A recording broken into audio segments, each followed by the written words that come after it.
Hi everyone. Simple grammar.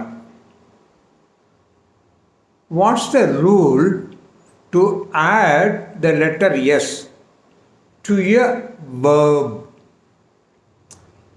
ஒரு வெர்போடு எஸ்ங்கிற எழுத்தை சேர்க்கிறதுக்கு என்ன ரூல்? 3 கண்டிஷன்ஸ். டென்சஸில் present tense, past tense, future tense. Present டென்ஸில் தான் சேர்க்க முடியும். அப்போ அதில் வரக்கூடிய சப்ஜெக்டு தேர்ட் பர்சனில் இருக்கணும். சரி, அந்த தேர்ட் பர்சன்லேயும் சிங்குலராக இருக்கணும்.